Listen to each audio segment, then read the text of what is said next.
তিনি প্রধান। এখন যদি কোনো একটা জিনিসে আমরা যাই, কোনো প্রতিষ্ঠানে যাই, সেখানে প্রধান তাকে আমরা বিচার দেবো না। তাছাড়া বিচার দেওয়ার পরে তার কোনো মনোভাবই না এখানে কোনো বিচার করবে বা এটা আমাদের কোনো আমাদের কোনো দিতে পারে না, আমার সময় দিতে পারে না, আমরা তার কাছ থেকে ব্যর্থ।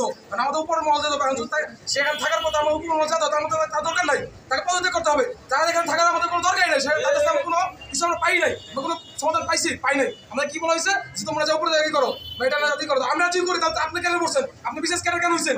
আপনার আমাদের দাবি এটাই যে সে পদত্যাগ করুক, নতুন মানুষ হোক, তার কাছে আমরা দাবি করতে হবে। সাথে থাকবে প্রত্যেকটা জনগণের অধিকার সে বুঝতে হবে যে তারা কি চায়। একজন সাধারণ নাগরিক একটা হসপিটালে আসলে কি সেবা দিতে পারে সেই বিষয়ে সে কথা বলবে, কিন্তু পলিটিক্যাল তো সে কখনোই করতে পারে না। এটা একজন সরকারি কর্মকর্তা থেকে আমরা প্রত্যাশা করি না কখনো। আমরা চাই সুন্দর বাংলাদেশে সবাই সুন্দরভাবে কথা বলুক, এটাই চাই, তার ন্যায্য অধিকার তারা ফিরে পাক, এটাই আমরা চাই। আমরা চাই নতুন একটা বাংলাদেশ হোক, সবাই সুন্দরভাবে কথা বলতে পারুক, তারা সুন্দরভাবে অন্যায়ের প্রতিবাদ করতে পারুক, এটা আমরা চাই। কিভাবে তার এখনো সেই আওয়ামী লীগের ভাই এমপি ছিল এগুলা সে এখনো বলে।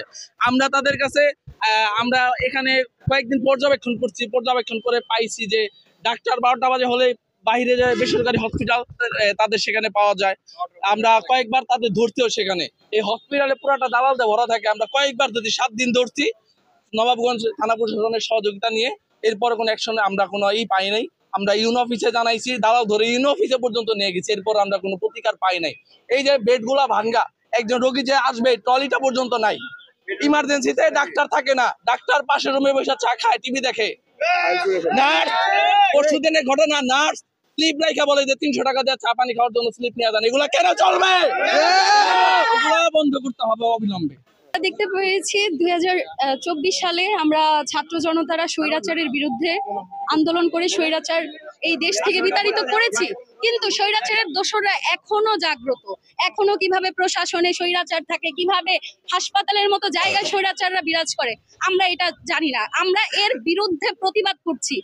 স্বৈরাচারী দোসর হয়েছে দেখেই সে এখনো পলিটিক্যাল পাওয়ার খাটাতে পারছে, সে এখনো রাজনীতি কি টানছে। আমরা সাধারণ জনতা, যদি সাধারণ জনতার পরিচয়ে তার অফিসে যাই, সে আমাদের সেরকম পাত্তা দেয় না। সে বলে তোমরা কারা, আগে পরিচয় দাও।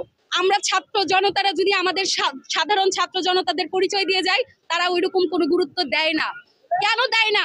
আমরা কি পলিটিক্যাল পাওয়ার খাটায় ওখানে গেলে তারা গুরুত্ব দিবে, চাপানি দিবে? আর আমরা পলিটিক্যাল পাওয়ার খাটায় না গেলে গুরুত্বই দিবে না কেন? আমরা এই বাংলাদেশের নাগরিক, আমাদের অধিকার আছে। প্রত্যেকটা জায়গায় আমরা প্রশ্ন করতে পারবো, তারা উত্তর দিতে বাধ্য। তারা সরকারি কোনো প্রশাসনের কোনো ঊর্ধ্বতন কর্মকর্তাই হোক না কেন, তারা আমাদের কাছে বাধ্য জবাবদিহি দিতে বাধ্য। কিন্তু তারা আমাদের হুমকি দেয়। কেন হুমকি দিবে তারা? আমরা চাই এই সব স্বৈরাচার যেন বাংলার মাটি থেকে একবারে বিতাড়িত হয়। তো সরকারি হসপিটালের বিরুদ্ধে অভিযোগের শেষ নেই। আমাদের একটাই দাবি, আমরা সরকারি ধর্মমূল কলেজ শাখা ছাত্রদলের পক্ষ থেকে বলতে চাই, সাধারণ ছাত্র সমাজের পক্ষে যত যৌক্তিক দাবি আছে আমরা তার পক্ষে আছি, সর্বদা ছিলাম, আছি, থাকবো ইনশাল্লাহ। ধন্যবাদ। টাকা চাওয়া সবকিছু লেখেন, আশা করি ওইটা আমারও ক্ষমতা আছে। আমি সিভিল সার্জন মহোদয় এবং এসপি স্যার, ডিসি স্যার বরাবর একটা কপি দিয়ে দিব, যেটা প্রধান উপদেষ্টা পর্যন্ত যায়, স্বাস্থ্য উপদেষ্টা পর্যন্ত যায়। আমার ওই স্মারকলিপির একটা অংশ দিয়েছেন। আশা করি আমরা এ ব্যাপারে আপনাদের সাথে থাকবো এবং কাজ করবো। ঠিক আছে, তাৎক্ষণিকভাবে সমাধান তো আমার ক্ষমতা নাই। হ্যাঁ, উনি দিবনি, উনি করবেনি। এটা আমরা পরবর্তীতে যে সমন্বয় মিটিং হয়, আমরা ইউনো সব সহ সবার সাথে কথা বলবো।